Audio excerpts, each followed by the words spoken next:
तं हैशनं नित्यं बलम् ऊर्जं च यच्छति अपूजितं तु तद्।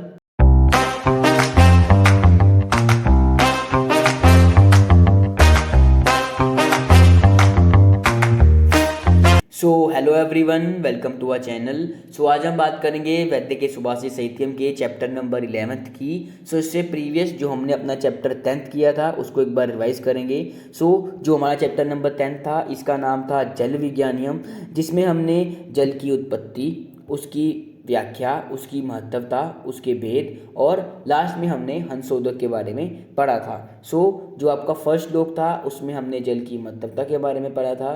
सो वो था पानीयम प्राणिनां प्राणा विश्वमेव च तन्मयम ना ही तोयद्विनवृत्ति स्वस्थस्य व्याधिस्य वा।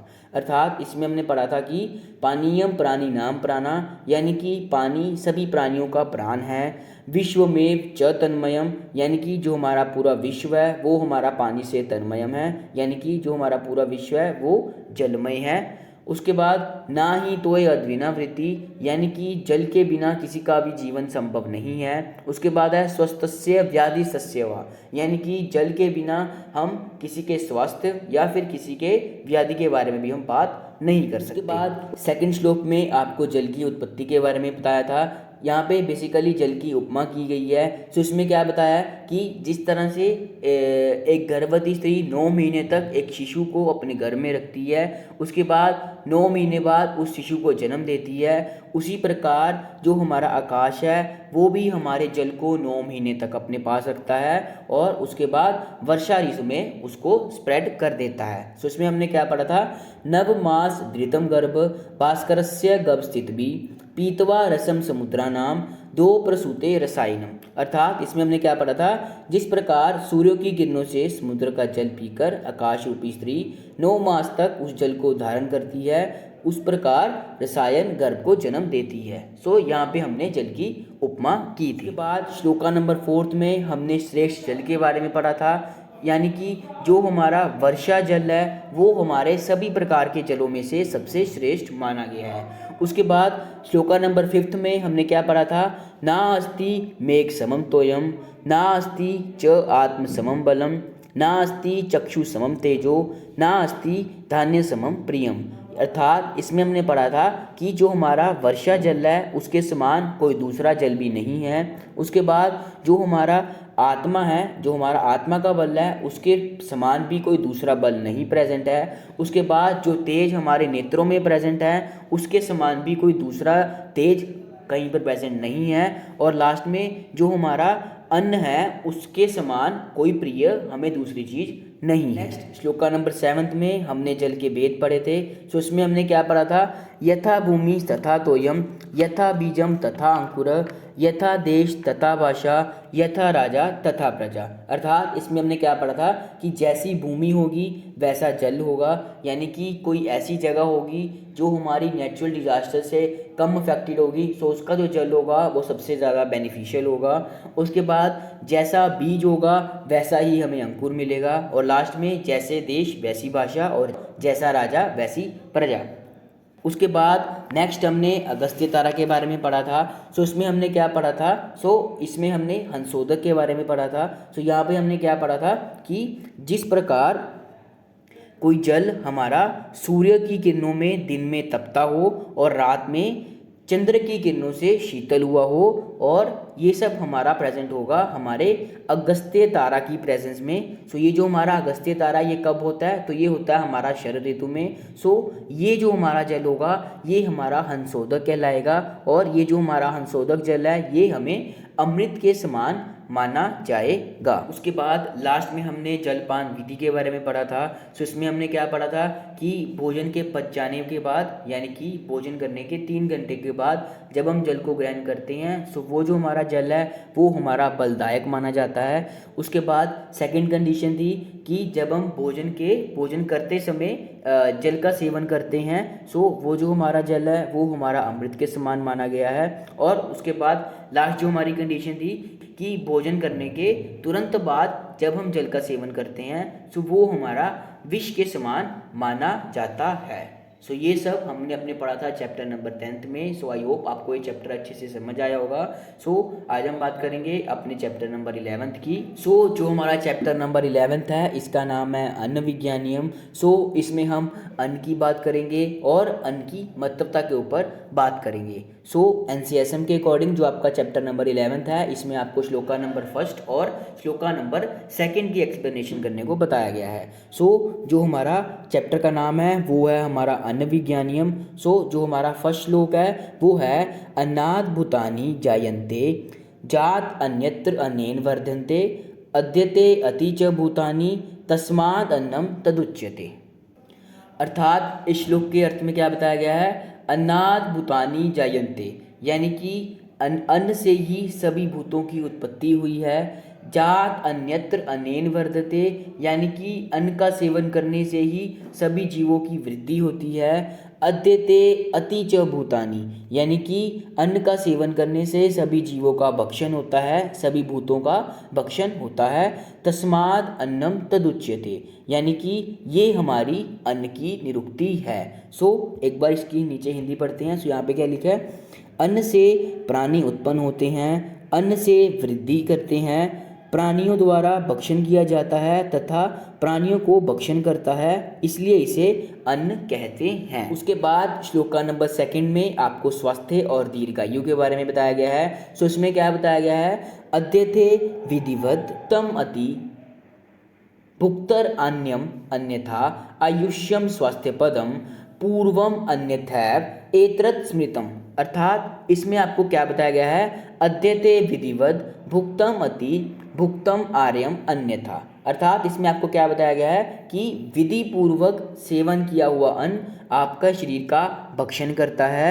आयुष्यम स्वास्थ्य पदम यानी कि जो हमारा विधि पूर्वक किया गया हुआ अन्न यानी कि विधि पूर्वक सेवन किया हुआ अन्न हमारा आयुष्य हमारी आयु को बढ़ाता है। स्वास्थ्य पदम यानी कि हमारी हेल्थ को भी बेनिफिशियल है।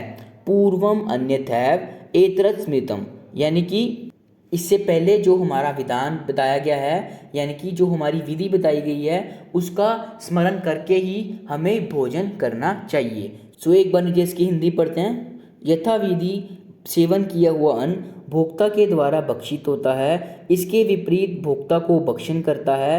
प्रथम दीर्घ आयुप्रद और स्वास्थ्यकर और द्वितीय अल्प आयुष्कर और अस्वस्थप्रद होता है।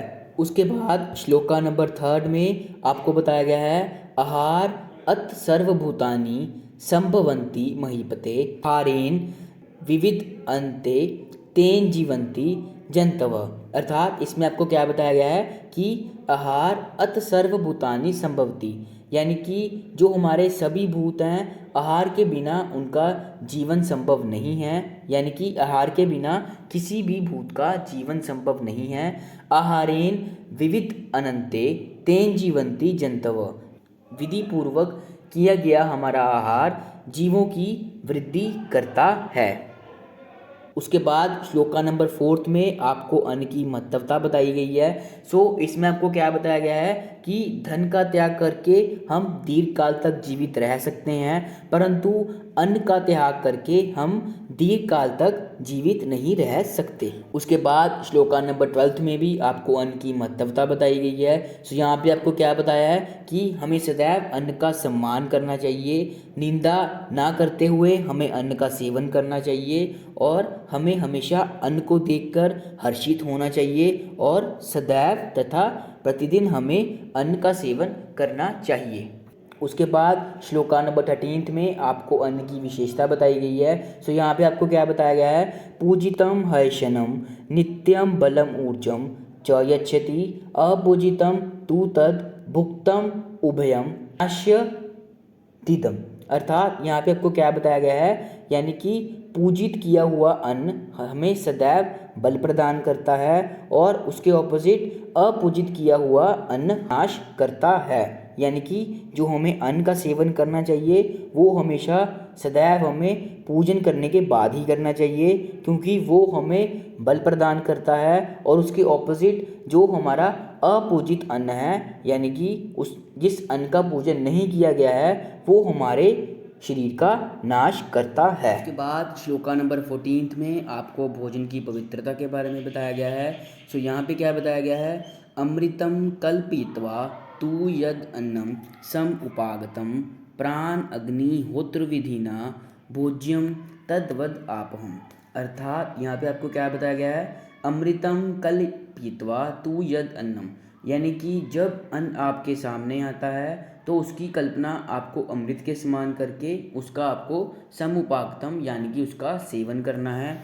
उसके बाद है प्राण अग्निहोत्र विधिना, यानी कि जो आपकी प्राण अग्निहोत्र से के द्वारा जो विधि बताई गई है उसका सेवन करने से जब आपकी अग्नि की वृद्धि होती है सो उसको मानकर आपको भोजन का तद्वत आपहम यानी कि उसका सेवन करना है। सो यहाँ पे नीचे इसकी हिंदी पढ़ते हैं तो वहाँ पे क्या लिखा है, जो अन्न सामने आता है उसको अमृतमय मानकर प्राण अग्निहोत्र विधि के द्वारा उसका सेवन करना चाहिए। सो ये था आपका श्लोका नंबर 14। लास्ट में श्लोका नंबर 16 में आपको अन्न के त्रिविध विपाक के बारे में बताया गया है। सो विपाक का अर्थ क्या होता है, परिणाम। सो जो भोजन के पच जाने के बाद जो आपको परिणाम मिलता है उसे हम विपाक कहते हैं। सो यहाँ पे आपको क्या बताया गया है कि जब आप किसी अन्न का सेवन करते हैं सो वो आपका 3 पार्ट्स में डिवाइडेड हो जाता है। सबसे पहले जो आपका पार्ट होता है वो होता है आपका स्थूल भाग, उसके बाद सेकंड जो पार्ट हमें मिलता है वो होता है हमारा रस भाग, और लास्ट में हमें मिलता है सूक्ष्म भाग। सो जो आपका स्थूल भाग होता है वो बनाता है पुरीश,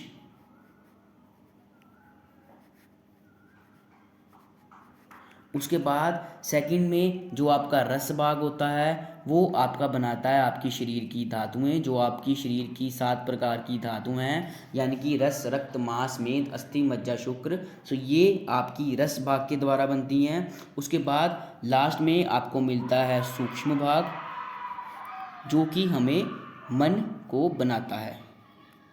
सो नीचे क्या लिखा है, सेवन किया हुआ अन्न 3 भागों में विभक्त होता है, उसका स्थूल भाग पुरीश बनाता है, उसके बाद मध्यम भाग उसका मांस आदि धातुएं बनाती हैं, और लास्ट में जो सूक्ष्म भाग है वो मन के द्वारा बनता है। सो यहाँ पे आपको क्या बताया गया है कि जब आप किसी अन्न का सेवन करते हैं सो वो आपको 3 पार्ट में डिवाइडेड हो जाता है, यानी कि 3 पार्ट्स में वो विभक्त हो जाता है। सबसे पहले जो आपका स्थूल भाग है वो आपको पुरीश को बनाता है, उसके बाद जो आपका रस भाग है वो आपकी शरीर की धातुएं बनाती हैं, और जो आपका सूक्ष्म भाग है वो मन को बनाता है। सो ये था हमारा चैप्टर नंबर 11। आई होप आपको ये चैप्टर अच्छे से समझ आया होगा। सो मिलते हैं अपने नेक्स्ट चैप्टर में। So thank you so much.